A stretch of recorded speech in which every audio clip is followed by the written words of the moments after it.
Taigi, sveiki atvykę į sekančią anglų kalbos kurso Edukos pamoką, su jumis mokytojas Edgaras ir šiandien aptarsim 4 dažniausias klaidas, kurios pasitaiko anglų kalboje. Tai reiškia, tos klaidos yra tos, kurios tikrai dažnai matau, kad mokiniai daro ir ypatingai šnekamoji kalboje ir nustebsit, kad dažniausiai šitas klaidos bus susijusios tiesiog su present simple laiku, tai yra su paprasta dabartim ir ypatingai matau lietuviai šitas klaidas daro, tai matyt, čia kažkas yra su mūsų kalbos tai skirtumais ir specifiškumais susiję, okay? Tai perinam prie 4 dažniausių klaidų anglų kalboje. Tai reiškia, pirmoji klaida, kuri aš labai dažnai matau pasitaiko, tai pavyzdžiui, tarp tokių 2 sakinių kaip I am, arba tiksliau I do it, arba I am doing it. Tai reiškia, lietuvių kalboje abiem variantais aš sakyčiau, aš tai darau.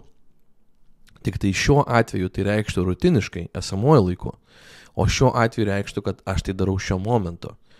Mes lietuvių kalboje per vieną esamąjį laiką tai išreiškiam, bet anglų kalboje mes turim 2 variantus, arba rutinišką, arba šiuo momentu. Ir žmonės ypatingai pastebiu, kad kai išmoksta in galūnę, kai pradedam suprasti, kad galim su in galūnę kalbėti ir sakyti I am doing it, I am playing, I am working, kažkodėl noris mums nuolatos su ta in galūnė kalbėti, bet šitas rutiniškas laikas sudaro apie 70%, kartais net daugiau visos šnekamosios anglų kalbos. Tai jeigu jūs pasakojat, aš dirbu ten ir ten, ar ne, I work at that company, ne, I am working, ar ne, I like to dance, ar ne, I am liking to dance.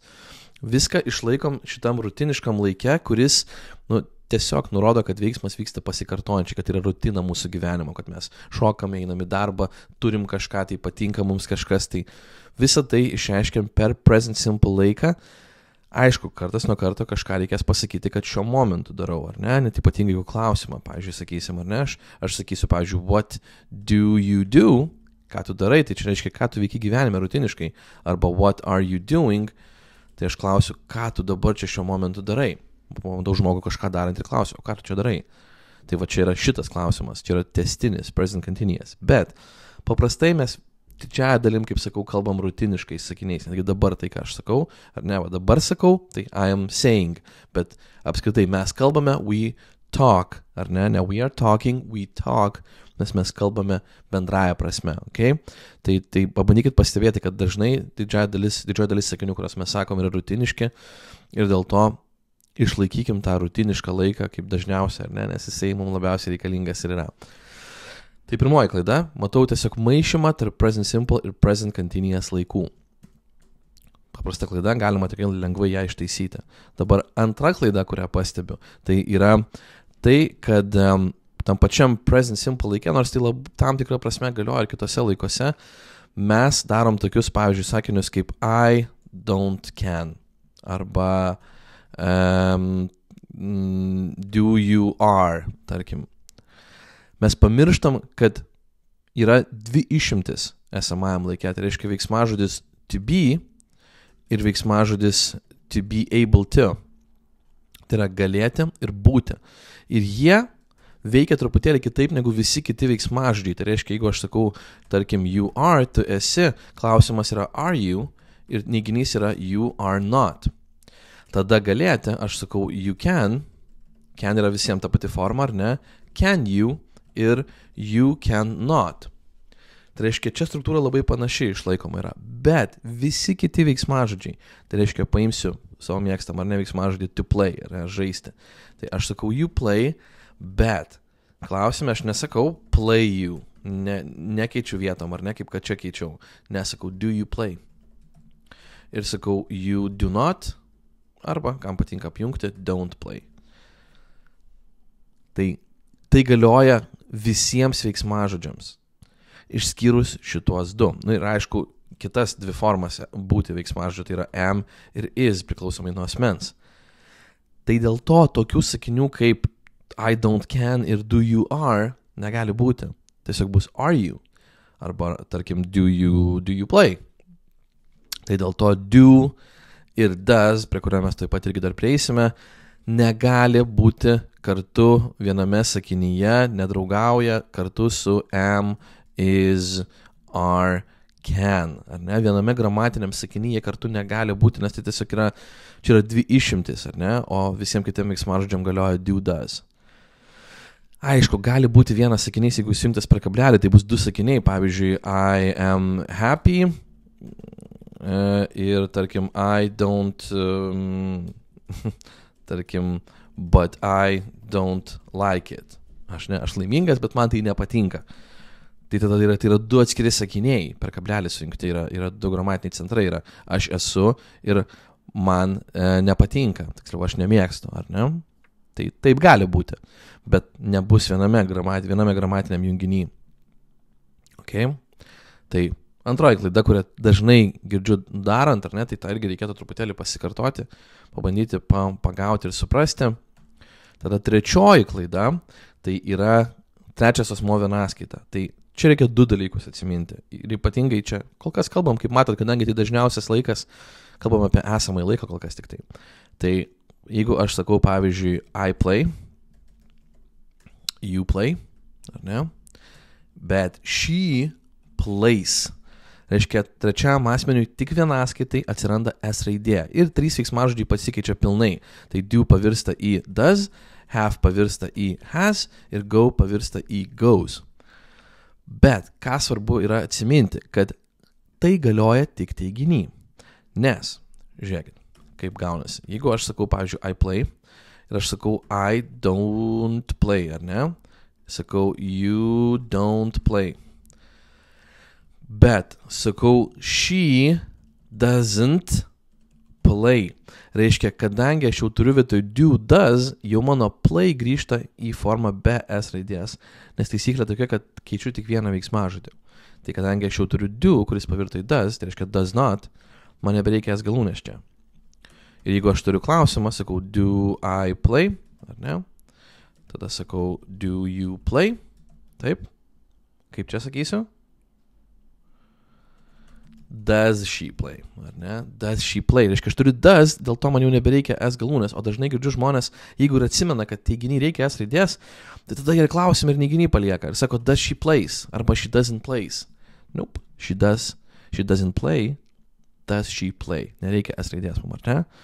Tai tą irgi labai labai svarbu atsiminti, ar ne? Ir ypatingai, kai turim šitos veiksmažodžius, tai jeigu dar čia galūnę S pridėsit, dar taip labai gal neišsigirs žmogui, ar ne?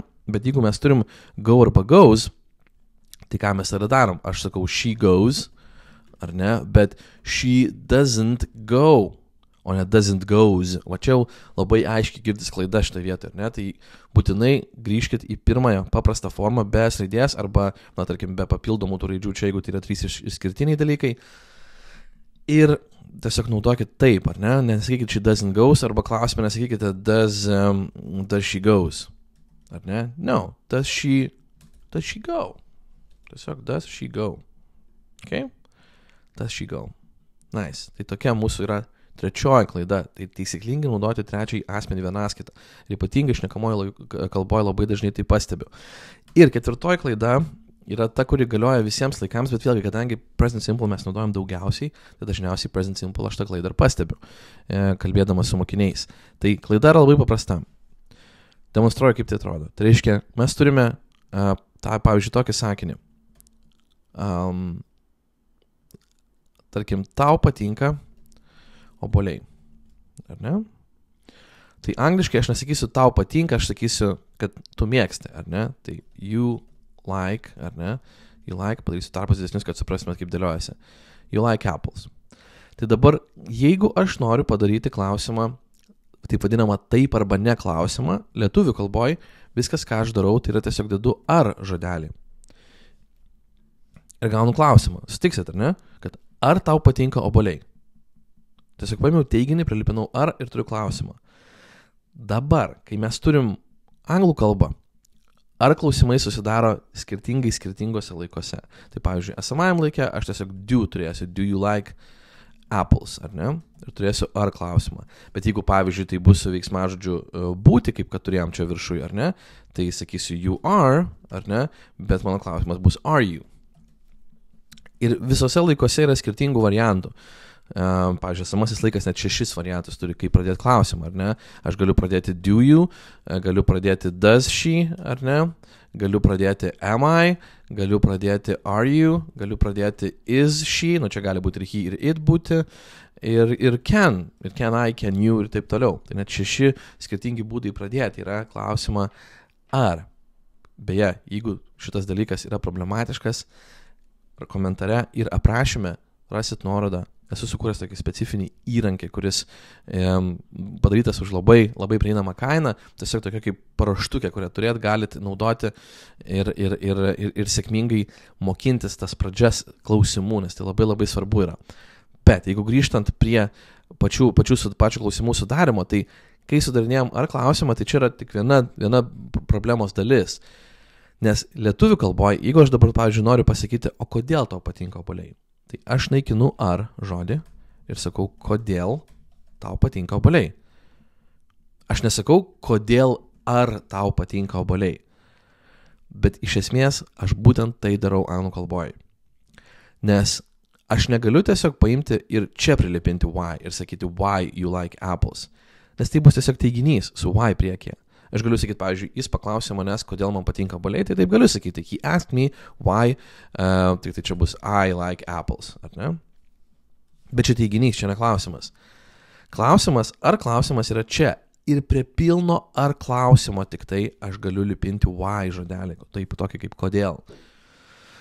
Ir aš lygtais klausiu, kodėl ar tau patinka obuoliai, nes aš pirma turiu taisyklingą yes or no, taip arba ne klausimą išlaikyti ir tik tada why prilipinti priekyje. Tiesiog taip veikia anglų kalba. Galim pykti ant jos, galim nekęsti, galim rėkti, bet vis tiek turėsim tą taisyklingą klausimą sudaryti, ar ne? Ir dėl to čia bus why do you go there, ar ne? Kodėl tu ten eini? Tarkim, čia bus why does she do it, ar ne? Paimkim kitą. Where am I? Kur aš esu, ar ne? Where are you? Kur tu esi, ar ne? Who is she? Kas ji tokia? Kas ji yra? Ar ne? When can I go there? Kada aš galiu ten eiti? Visada išlaikau taisyklingą klausimą ar ir tik tada lipinu klausimuosius žodžius. Ir čia gali būti ilgiausias priekis. Aš galiu sakyti at what time can I go there? Vis tiek aš išlaikau ar galiu aš ten eiti ir tik tada priekyje dedu kokiu laiku, lygtais ar aš galiu ten eiti. Na, kvaila struktūra, bandant suprasti mums lietuviškai, bet taip dėlioja anglų kalboje. Taip turim taisyklingai klausimą sudėlioti ir turim to nepamiršti, turim tą nuolatos naudoti ir praktikuoti. Okay? Tai tokios 4 klaidos, kaip sakau, kadangi esamasis laikas sudaro didžiąją dalį, tai dėl to esamajam laikė netgi ir 3 klaidos ir yra pagrindinės, na, o 4 klaida galioja visiems laikams, nes skirtingose laikuose sudarysim skirtingai klausimą ar, bet vis tiek turim išlaikyti tą tinkamą struktūrą, pirma ar arba yes arba no question, taip arba ne klausimo, ir tik tada klausimuosius žodžius lipinti priekį. Okay? Tai stengiatės nedaryti šių klaidų. Kaip sakiau, jeigu norit klausimų, tą turėt paraštukę, ją rasit nuorodai, bet taip pat nuorodai rasit ir nemokamą įrankį, tai yra dažniausios anglų kalbos frazės. Tiesiog esu sukūręs tokią audio ir PDF knygelę, tai ją visiškai galite nemokamai parsisiųsti, jeigu domina, tiesiog čia mano dovana jums, kad mokate su manim ir žiūrit. Klausimų įrankis yra mokamas, bet jo kaina tikrai prieinama, tai jeigu domina, irgi yra nuoroda pačioje, paspauskit, pasinaudokit, prisijunkit. Jeigu žiūrit kalėdinių laikotarpių dabar, tai netgi ir nuolaidą gausit papildomą. Tai jeigu turit klausimų dar dėl šitų klaidų, jeigu kažkas dar yra neaišku, rašykit komentarą, jeigu reikia patikslinimo, jeigu reikia, sukursim ir antrą dalį šitos pamokos, kad tik tai aiškiau būtų ir galėtumėt taisyklingai naudoti. Ir tada pasimatom jau sekančią pamokoje. Iki.